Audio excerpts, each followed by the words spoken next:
Video शुरू करने से पहले हमारे चैनल को लाजमी सब्सक्राइब करें और इस नावल की अगली एपिसोड देखने के लिए ज़्यादा से ज़्यादा चैनल को सब्सक्राइब करें। इसको राज़ी करना होगा, इसको पूरा एतमाद में लेकर मेरा लिए तैयार करना होगा जिससे मैं ख़त को पसंद करवा सकूं। मैंने चची को कहा, चची मैंने कहा था ना, तुम एक बहुत बड़ी और खिलाड़ी औरत हो, देख लो तुम्हारा दो से गुजारा नहीं होता। अब तुम और मेरी तरफ देख रही हो और मुझे दो फिर आँख खुलाकर कहती हो और कुछ नहीं कर सकती। चची बोली, अच्छा अच्छा ठीक है, कुछ दो और कुछ लो अगर मंजूर है तो। मैंने कहा मुझे मंजूर है, पहले ये तो बताओ वो बंदा कौन है जिसको राज़ी करना है। चची बोली, फिक्र ना करो, वो भी अपना रिश्तेदार है और तुम इसको जानते हो और मुझे उम्मीद है तुम इसको आसानी से मिला लोगे।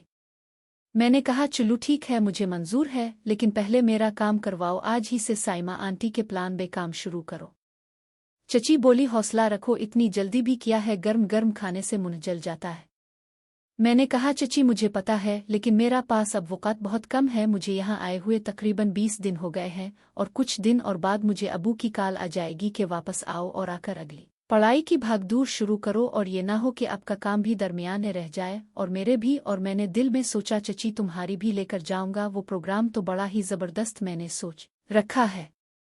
चची बोली, अच्छा ठीक है, अभी मेरे मोबाइल में बैलेंस भी नहीं है, पैकेज भी नहीं लग सकता, कल दिन ने इसको कॉल करूंगी और प्लान बना लूंगी। मैंने कहा चची साइमा आंटी का नंबर किस नेटवर्क का है, तो उन्होंने कहा जैस का है। मैंने कहा मेरा जैस का नंबर है और भी पूरे महीने वाला पैकेज लगा हुआ है, आप मेरे मोबाइल से कॉल करो। अभी तो बच्चे आने में भी काफ़ी टाइम बाकी है, मैं टीवी वाले कमरे से अपना मोबाइल लेकर आता हूँ। चची ने कहा, अच्छा बाबा ठीक है, साइमा तो तुम्हारी दिमाग पे सवार हो गई है। मैं वहाँ से टीवी वाले कमरे में आया और अपना मोबाइल उठाया, एकदम मेरे दिमाग में एक प्लान आया। मैंने अपने मोबाइल है कॉल रिकॉर्डिंग को एक्टिव कर दिया ताकि चची और साइमा आंटी की जो बात हो वो रिकॉर्ड हो सके और फिर मैं उनके दरमियान हुई सारी बातें सुन सकूंगा। मैं दोबारा चची के कमरे में आया और मोबाइल खोलकर चची को दे दिया। चची ने अपने मोबाइल से इसका नंबर निकालकर मेरे मोबाइल से डायल कर दिया। मैंने कहा चची आप आराम से बैठकर बातें करो और उसको राज़ी करो, मैं टीवी वाले कमरे में टीवी देखता हूँ, जब बात हो जाए तो मुझे बता देना। और दूसरी तरफ किसी ने फ़ोन उठा लिया था। चची ने बोला, हेलो साइमा, मैं समीना बोल रही हूँ, और मुझे आंखों के इशारे से बोला तुम जाओ। मैं फिर वहाँ से निकल आया और टीवी पे कर बैठ गया। कोई 1:15 बजे के करीब चची टीवी वाले कमरे में आई और आकर मुझे मेरे मोबाइल दिया और मैंने सवालिया नज़रों से चची की तरफ देखा तो चची ने कहा, मैंने इससे बात की है, वो अभी पूरी तरह राज़ी नहीं हुई है, इसको तुम्हारी तरफ से काफ़ी डर है। इसने कहा, मैं सोच कर जवाब दूंगी, लिहाजा तुम भी अभी इंतज़ार करो, मैं कल दिन में फिर इससे बात करूंगी। और चची मोबाइल देकर किचन में चली गई। मैंने सोचा चची ने तकरीबन आधा घंटा बात की है और इसमें दो बातें तो नहीं हुई होंगी, इसलिए मैंने सोचा मैं रिकॉर्डिंग सुनकर सारी बात पता लगा लूंगा उन दोनों के दरमियान क्या बात हुई है। फिर मैंने जब बच्चे और चची दोपहर को आराम कर रहे होते हैं, इस टाइम अपने कमरे में हेडफोन लगाकर सुन लूंगा। फिर थोड़ी देर बाद बच्चे भी आ गए। जब बच्चे और चची दोपहर को आराम कर रहे होते हैं, इस टाइम अपने कमरे में हेडफोन लगाकर सुन लूंगा। फिर थोड़ी देर बाद बच्चे भी आ गए और सब ने मिलकर खाना खाया और मैं उठकर अपने कमरे में आ गया और बच्चे और चची अपने कमरे में चले गए। मैंने मोबाइल में हेडफोन लगाकर रिकॉर्डिंग को सुनने लगा। साइमा आंटी ने पूछा, ये नंबर किसका है? तो चची ने बताया ये काशी का नंबर है। तो साइमा आंटी ने कहा, और सुनाओ खैरियत से फ़ोन किया है? चची ने कहा, हाँ खैरियत से ही किया है, तुम सुनाओ क्या कर रही थी? आंटी ने कहा, कुछ नहीं, आज सारे कपड़े धोए हैं, थक गई थी, अपने कमरे में बैठी आराम कर रही थी। चची ने कहा, और सुनाओ? नहीं भाई ने इसके बाद तो घर में आगे पीछे तंग तो नहीं किया?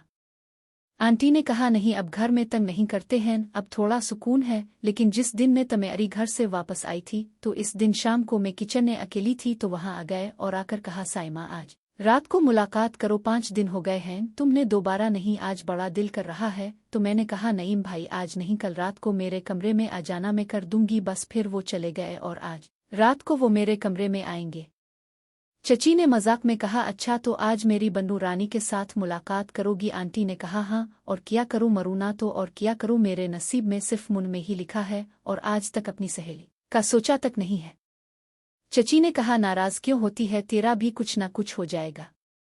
चची ने कहा, एक बात बता, नईम भाई से तुम करवा नहीं सकती, वो तो बहुत बड़ा रिस्क है और घर के बाहर किसी के साथ तुम चल नहीं सकती, वो बदनाम भी कर सकता है, फिर घूम फिर के जो भी बंदा होगा वो अपना ही घर का रिश्तेदार ही होगा।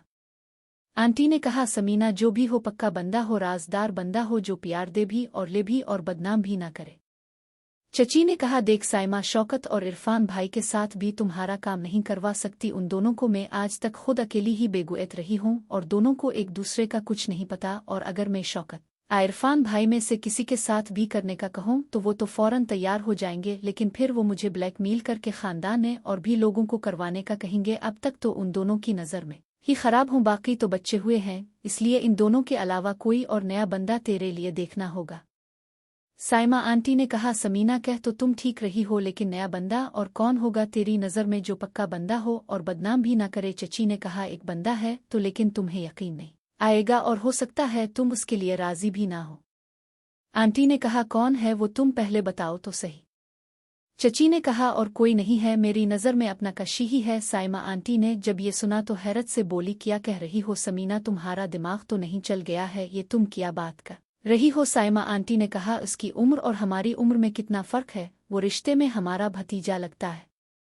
चची ने कहा, मैं ठीक कह रही हूँ, वो ही पक्का बंदा है और वो बदनाम भी नहीं करेगा। आंटी ने आगे से कहा, समीना मुझे तो लगता है तुम तो पक्की औरत बन गई हो और अपने भतीजे को भी नहीं छोड़ा और उसके नीचे भी लेट गई हो।